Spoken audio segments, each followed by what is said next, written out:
Some stories don't begin with fate or destiny. They begin with a flat tire, a broken engine, and someone who wasn't supposed to be there. This is the story of a man who had everything money could buy, but not the one thing that couldn't be earned, connection. And of a woman who had nothing to give, except her presence, her strength, and her quiet way of staying. One twist of fate. One runaway dog. One moment that could have ended in tragedy, but instead opened the door to something rare. Not love at first sight, but something better, love that arrives without warning and stays without needing permission. And before we start, tell me, where in the world are you watching this story from? Drop your country or city in the comments, I'd love to know. Now, let's begin. There were moments in Nathan Lowell's life when everything moved like clockwork. Flights landed on time. Cars waited with engines running. Meetings aligned with sunsets visible through hotel windows. His world was made of precision and control. A life insulated from randomness, from interruption, from the inconvenient mess of the unexpected. But that afternoon, on a winding road between nowhere and nowhere else, something failed. The engine coughed once. Then again. And finally, in a long, reluctant gasp, it gave out, stranding him somewhere between the coast and his next appointment, with no signal on his phone and no one in sight. Just trees on both sides of the road, tall and silent, the kind that don't move even when the wind asks nicely. Nathan stepped out of the car, his polished shoes meeting gravel with a sound that felt out of place. The suit he wore, carefully tailored and ironed that morning, now felt like armor in a war he hadn't prepared for. He opened the hood with a practiced hand, stared at the maze of machinery inside, and realized, not for the first time, but perhaps more honestly, that he had no idea how anything truly worked. He stood there for a while. Not thinking, not planning, just existing in a strange stillness. It was unsettling. Then a sound. Not an engine, not a horn. A bark. Light and sharp, like a burst of laughter in a quiet room. Turned. At the far end of the road, a woman approached. Alone, except for the golden blur of a dog trotting beside her. She moved with ease, wearing no urgency, as if the world had never asked her to rush. Nathan watched her approach, unsure whether to feel relieved or suspicious. In his world, people didn't stop to help, not without a reason, not without a return. But there she was, walking straight toward the man in the suit with the broken car, without hesitation or agenda. The dog sniffed the tire. She glanced at the engine. And then, without asking, she stepped forward and began inspecting the parts with quiet confidence, hands moving with the memory of someone who's had to fix things not because they wanted to, but because no one else ever would. Nathan said nothing. He just watched. And for the first time in a long time, felt irrelevant. Minutes passed like ripples across still water. She adjusted something under the hood, wiped her hands on the back of her jeans, and seemed ready to explain what was wrong when the dog barked again. But this time, it wasn't playful. It was sharp, urgent. A flash of fur disappeared into the trees. The dog had bolted into the wild, untamed forest that bordered the road. The woman turned instinctively. Her body moved before thought. She was already halfway into a sprint when Nathan reached out and pulled her back. The gesture was not gentle. It was immediate, desperate, and it saved her life. Because just as her foot reached the edge of the asphalt, a truck roared past, close enough to stir her hair, fast enough to silence the air around them for several seconds. She stumbled backward, breathless. He let go of her arms slowly, both of them realizing, without needing to say it, how thin the thread had been. The moment stretched, and then it passed. The engine still rested, lifeless. The forest stood, watching. And the dog gone. But something had changed. Nathan had seen something raw in her eyes, not just fear, but grief that almost happened. And he couldn't walk away from it. Couldn't just sit there and wait. So, without ceremony or calculation, he stepped toward the forest. His shoes crushed the underbrush. His hands moved branches aside. His name meant nothing to the trees. His wealth didn't part the leaves. And for the first time in years, he did something without knowing how it would end. He searched. For a dog. For redemption. For something he didn't understand yet. Back on the road, She stood watching him disappear into the green. And though she didn't know him and he didn't know her, something had begun. Not with a word, but with a reach. The forest swallowed him faster than he expected. Every step into the underbrush was a departure from the world he knew. A world where air conditioning replaced fresh air and trails were always paved. Here, nothing obeyed lines or order. Vines tangled around his shoes, twigs snapped beneath his weight, and the fading sound of the woman's voice calling the dog's name echoed behind him like a tether he hadn't realized he needed. Nathan pressed forward. There was no plan. No guarantee. Just a face still fresh in his mind. The look she had when the truck passed, the way her entire body went stiff, not with fear alone, but with memory. As if she'd come close to vanishing. And for her, that possibility wasn't theoretical. It was known. He could still feel the weight of her arm when he'd pulled her back. Light but full of life. Fragile, yet holding its own storms. That arm. That silence. That dog. He had to find it. As he climbed over a fallen log slick with moss, a distant whimper reached his ears. He froze. Waited. Heard it again. A soft, trembling sound, fear and exhaustion compressed into breath. He veered toward it, pushing aside branches that left thin scratches on his skin. Dirt clung to the edge of his suit trousers. Leaves stuck to his chest. But something in him welcomed it. The discomfort. The mess. It made the moment real. Finally, nestled beneath a root hollow at the base of an old tree, he saw the dog. Trembling. Muddied. Its tail tucked low, eyes wide and glassy. One paw twisted beneath its chest, motionless. Nathan crouched slowly, lowering himself to the earth without thought of the cost. He extended a hand, not sure what he was offering. His voice came out softer than he expected, unfamiliar, even to him. He didn't speak to animals. He barely spoke to people without context. But in that forest, stripped of everything that made him untouchable, he was just another figure trying to help something that didn't know if it could trust. The dog didn't bark, didn't growl.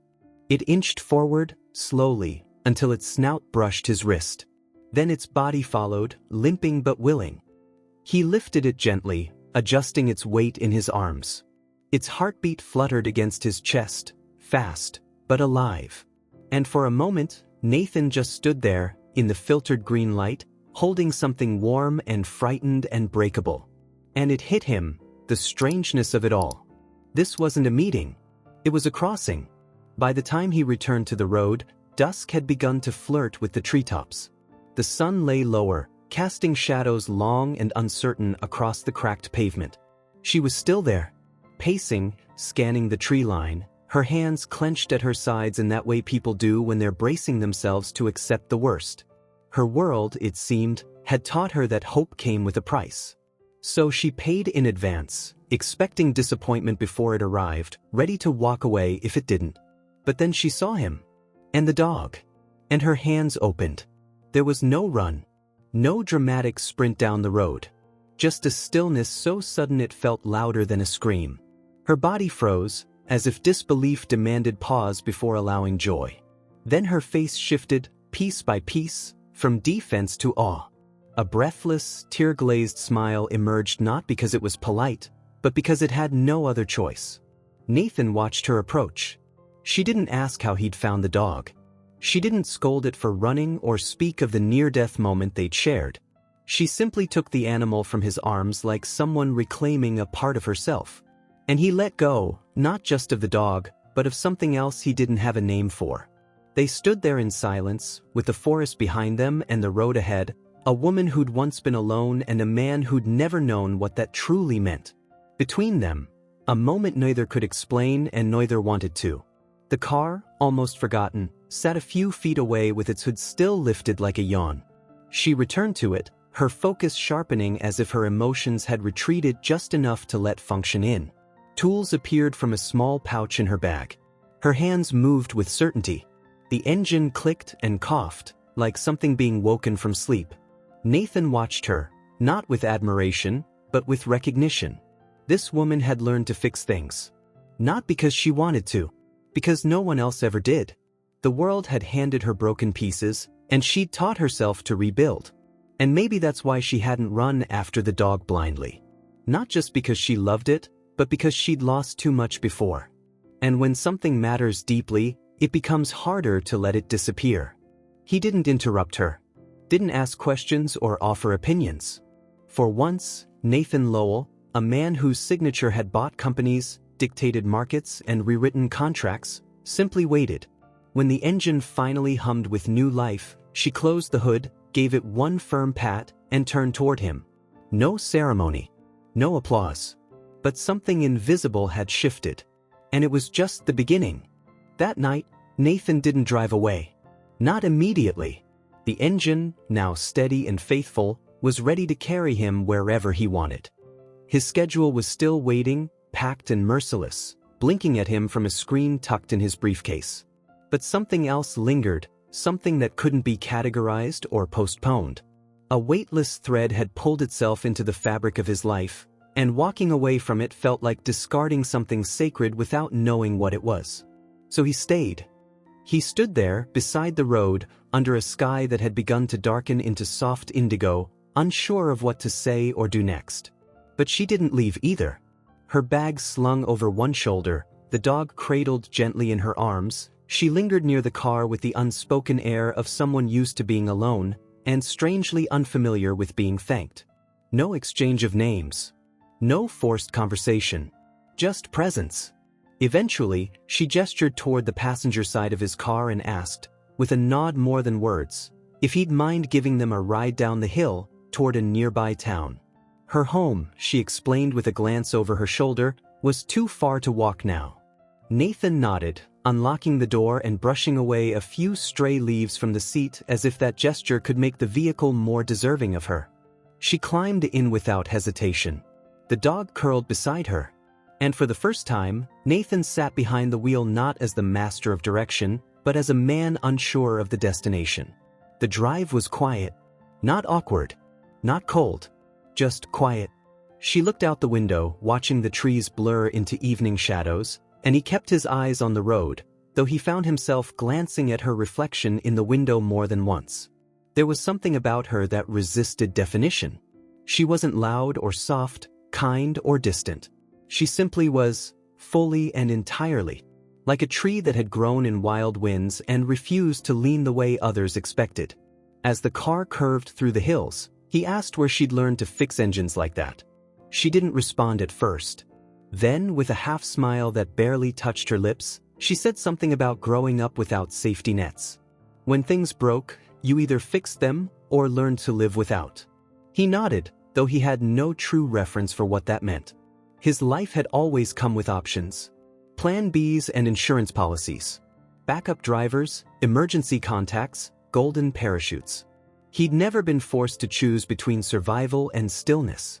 And in that moment, beside a woman who knew how to make a dying engine breathe again, Nathan realized just how little he'd ever needed to be useful.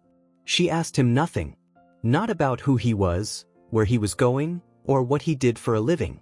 There was no attempt to impress or extract. And that absence of curiosity unsettled him more than any question could have. Because it made him wonder what people usually saw when they looked at him, and what she didn't. As they approached the edge of town, the lights began to warm the road like candle flames in the distance. Small shops. A laundromat. A gas station with a single flickering pump. It wasn't a destination. It was a pause. She pointed to a corner where the sidewalk met an alleyway and asked to be dropped off there. No home in sight. No door waiting. Just a bench tucked beneath a crooked street lamp. Nathan slowed the car, unsure if he should ask questions. But before he could speak, she was already opening the door, the dog nestled close to her chest again, both of them moving with the rhythm of a practiced goodbye. He watched her walk into the dim orange glow, disappearing in slow pieces, hair, shoulders, silhouette, until only the echo of her footsteps remained. And he stayed parked there. For minutes. Maybe longer. Something inside him stirred, not in a way that asked for more, but in a way that begged him not to forget. He didn't even know her name, yet her presence left a mark.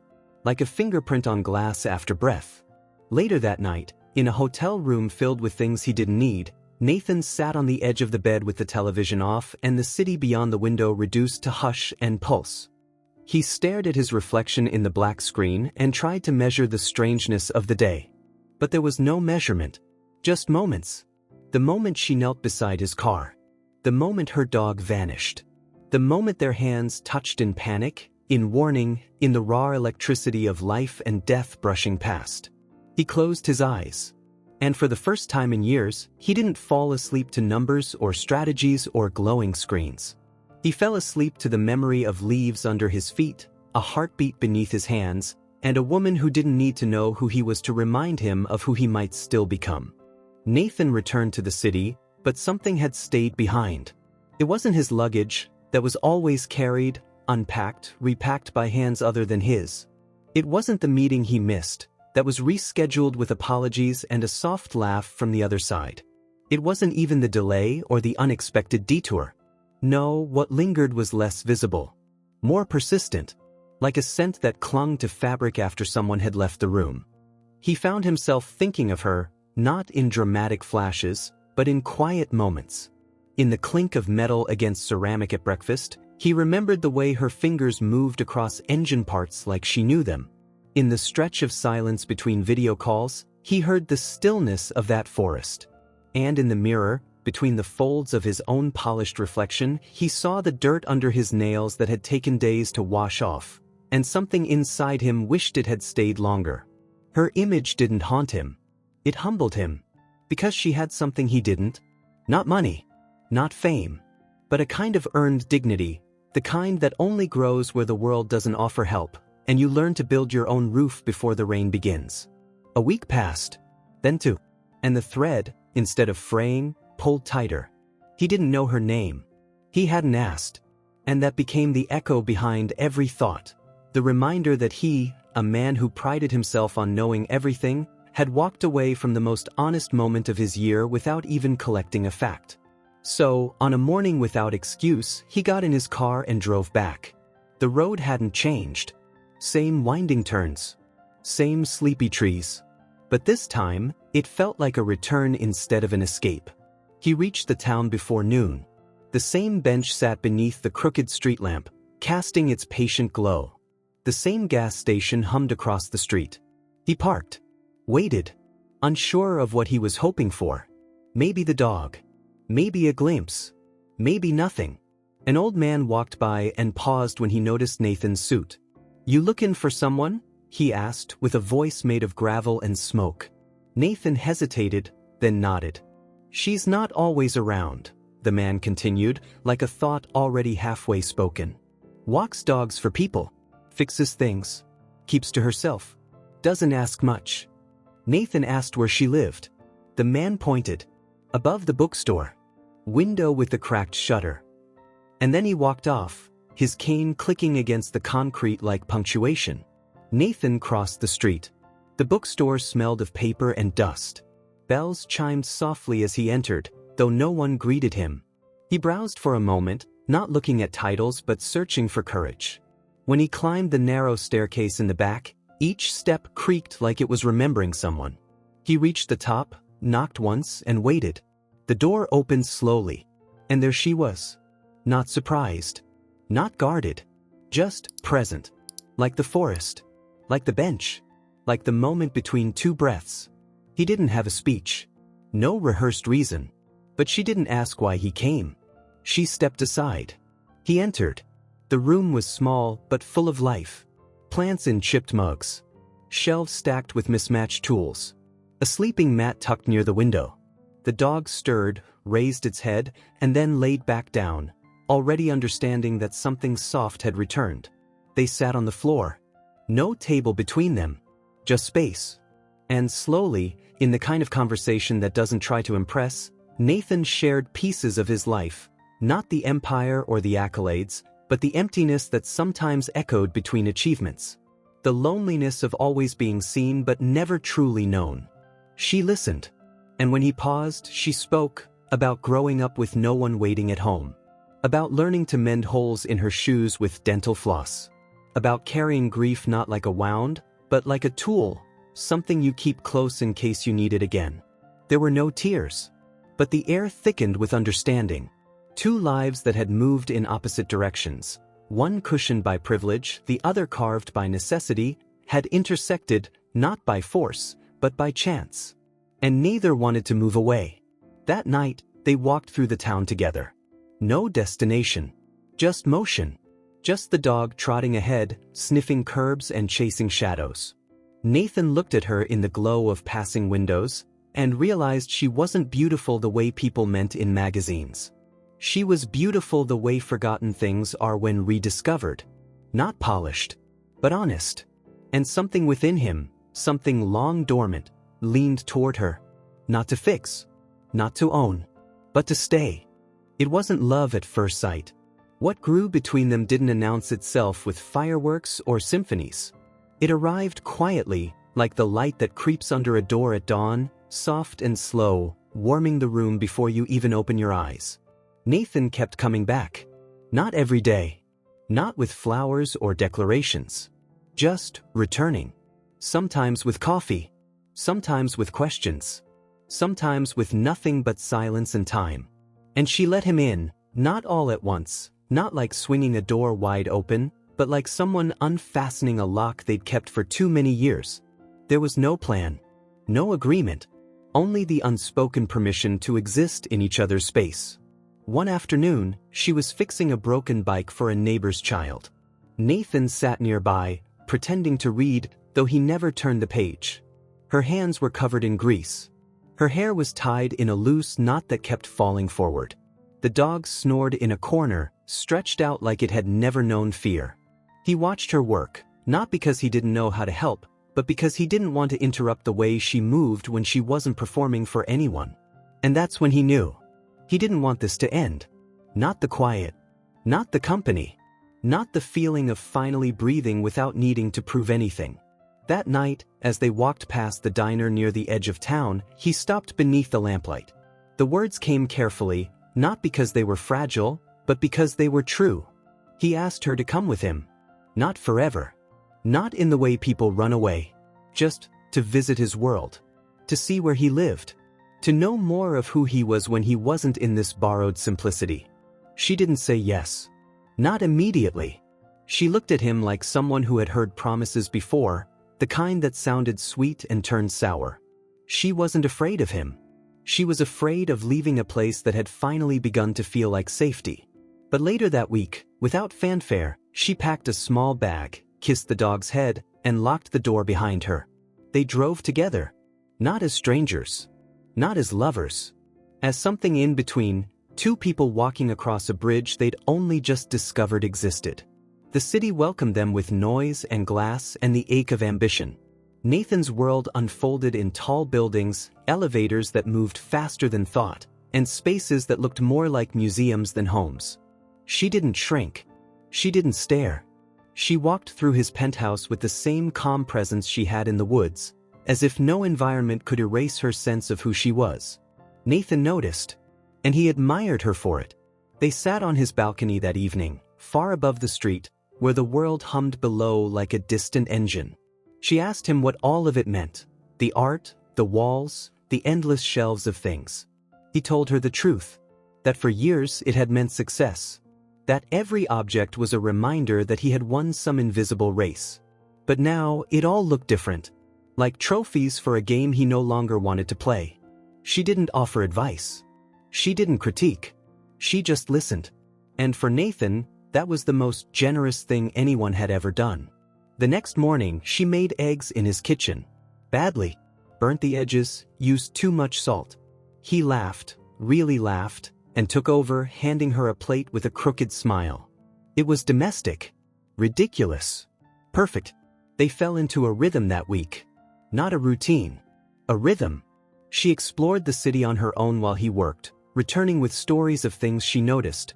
A child feeding pigeons in the park, a man singing off-key in the subway, a woman crying quietly in a bakery. She saw things Nathan never did. And slowly he began to see them too. One evening he returned early. The apartment was empty, but a note sat on the counter. Just one line, "I'm at the bookstore down the street." He found her in the back corner, sitting on the floor, legs crossed, a paperback in her lap. She looked up and smiled, not like someone caught in the act, but like someone happy to be found. That moment stayed with him. More than any headline. More than any deal. Because in that moment, he realized, this wasn't just a passing chapter. It was the start of a life. Not one built on convenience or escape, but one chosen, again and again, by two people who had every reason to run, and every reason not to stay, but who stayed anyway. They didn't make an announcement. There were no posts, no pictures, no parties to signal that something new had begun. What grew between them was slow and steady, like rain soaking into the soil after a long drought, quiet but nourishing. There was no need to prove it to anyone. It was real because it stayed. Nathan, for the first time in his life, began changing without strategy. He canceled trips, stopped attending meetings that didn't matter, started waking up early just to make coffee before she opened her eyes, learning the exact way she liked it, not too strong, a touch of cinnamon, never sugar. He found himself caring about those small things. Not because they were grand, but because they meant attention, presence, intention. And love, he was learning, was made of those. She never asked for more. Never once hinted at permanence. She had a way of existing like she could disappear at any time, and still be whole wherever she landed. It terrified him, the possibility that she might leave, not because she wanted to, but because that was the life she knew. A life where staying too long meant becoming a burden, or worse, a regret. So Nathan stayed soft, careful. He didn't pressure. He didn't plan her future into his. He just built a space where she felt welcome. And in return, she began leaving pieces of herself behind. A jacket over the chair. A book on the nightstand. A key in the bowl near the door. These weren't declarations. They were trust. And trust, for her, was sacred. One afternoon, while Nathan sat in his office reading over a proposal, he heard laughter from the living room. He stepped out quietly and saw her watching a nature documentary, curled up beside the dog, who now ruled the apartment like it had always been theirs. He didn't say anything, just watched. And he realized, this was it. Not the mansion. Not the meetings. Not the lifestyle. This moment, a woman laughing over something ordinary, in a home that had finally learned to breathe, was everything he hadn't known he was missing. That weekend they drove out of the city. Not to escape, but to return. The forest road welcomed them like an old friend. The trees leaned in, familiar. The spot where they first met still bore the shape of memory. They stopped by the shoulder, walked to where the leaves had once swallowed her dog, and stood there for a long time. She didn't speak. Neither did he. But their hands found each other.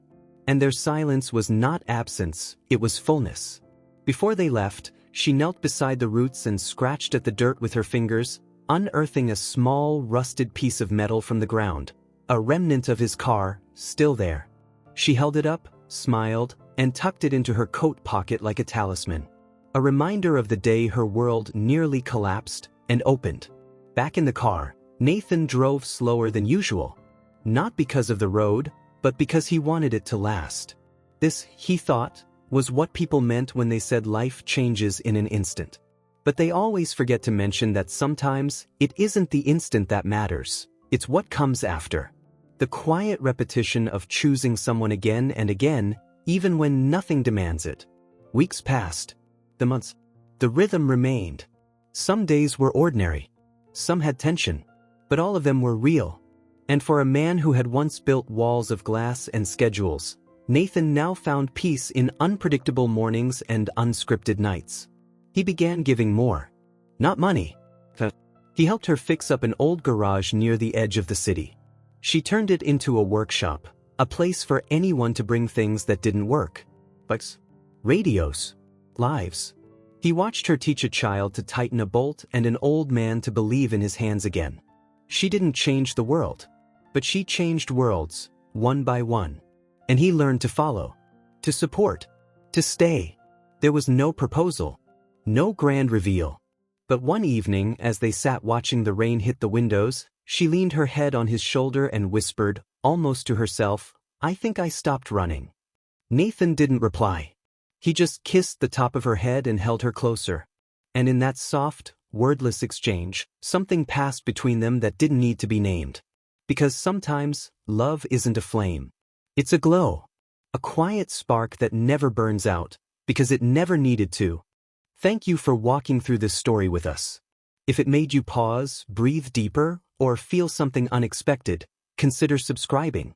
We share stories like this to remind you that sometimes, the most powerful moments come not from grand gestures, but from quiet choices.